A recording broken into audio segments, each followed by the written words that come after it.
Myrna from the Quilter's Choice APQS West, located here in Colorado. I'm going to do a WD-40 bath and show you the regular maintenance on your APQS machine. Doing a WD-40 bath on my Lucy, and you can see that she's quite dirty. I've done a couple of quilts, and the oil and lint really builds up. I have my trash can down here so everything can drip down into it. I've also unthreaded my machine. Keep your thread out of the way so it doesn't get sucked down into your hook assembly or caught in your flywheel, which is over here. It's covered on this side, but it could still get into where the take-up lever is, so keep it out of the way. I've taken out the needle. You can see how dirty it is. I've just done a couple of quilts, and it gets really linty and oily. Also, you can see on my needle plate, I haven't cleaned that yet. So I do take my needle plate off every time and clean it off. If you don't want to, you can just take all the screws out except for this one, and then you can just flip it around. I keep my lid on my my spout on my WD-40 closed normally. I don't want to accidentally pick it up instead of my canned air. So I'm just going to spray this out. Then I'm going to do my needle up and down and just let it run around down in there. Again, my trash can is down there. It's catching everything. Then I'm going to take my rag that I do my testing on. It's just a quilt sandwich. I'm going to wipe everything out.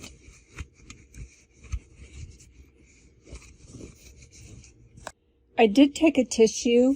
You can see this is all wiped out and clean. I turned my machine on and just let it swing around a little bit. I did take a tissue and go up under here, and I wiped everything out really well. You don't want to leave any WD-40 in there because WD-40 is not a lubricant, it's a cleaner. And I don't want to spray it back into the throat of the machine either. So I cleaned it all out with just a tissue.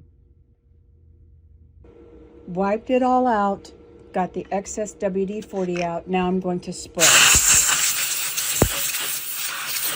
Again, I'm just going in here and spraying out any WD-40 that I may not have gotten out. And I sprayed out my hopping foot area. You can take your hopping foot out and clean it. I just spray it with it in. Also, you'll notice that there's a tiny ring of oil and lint. I'm sure you've seen that.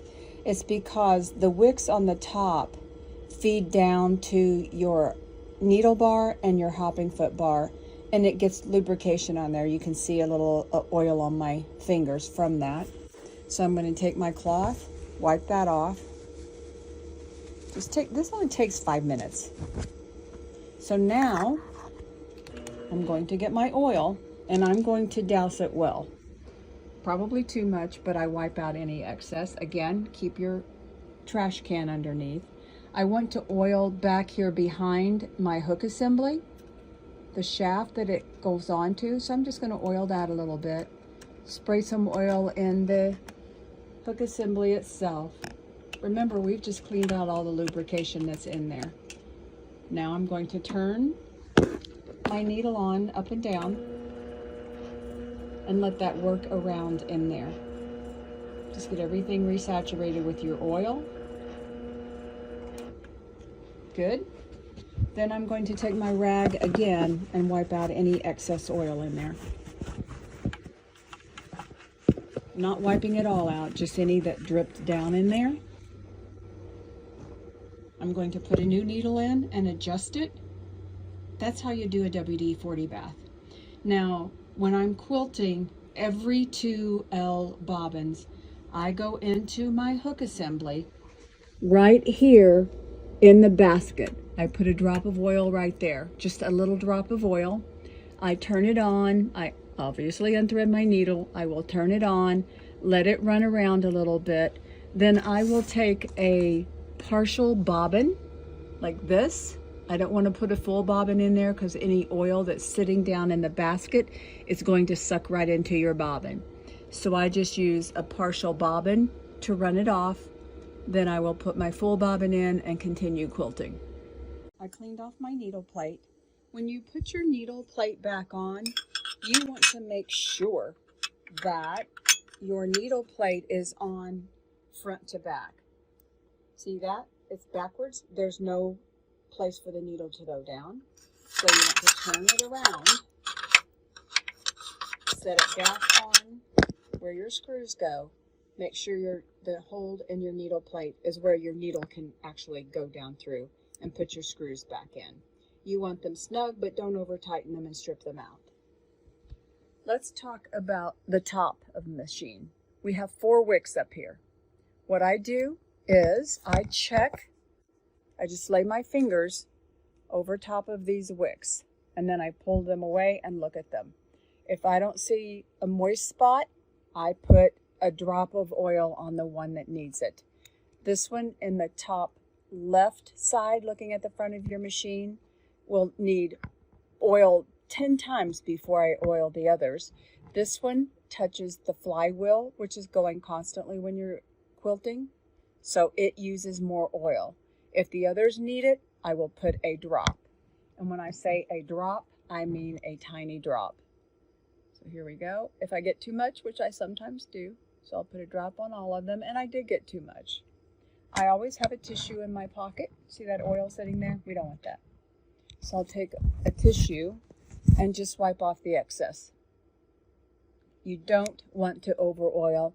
If you over oil, there you go. If you over oil, what's going to happen is those wicks seep down into your machine, hitting your needle, hitting your flywheel, hitting your needle bar, hitting your hopping foot bar.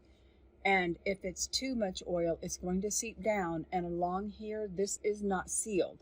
So if it's over oiled, it's going to eventually seep out down here. It'll seep out along here. And I do oil often, so I will always check under here and make sure I don't have any oil. And I rarely do. I don't over oil it, but I do oil it as it needs it. I check it throughout the day as I'm quilting.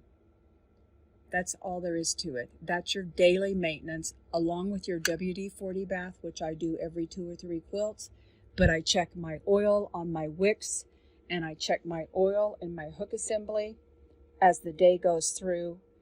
Again, on the L bobbins, I put a tiny drop of oil down on my hook assembly. If you have an M bobbin, I recommend that you check it every bobbin. These machines run very fast, and they need to be lubricated. And after I do a WD-40 bath or give it some oil, you can tell that it's just happy, and she just sighs and sings and quilts forever.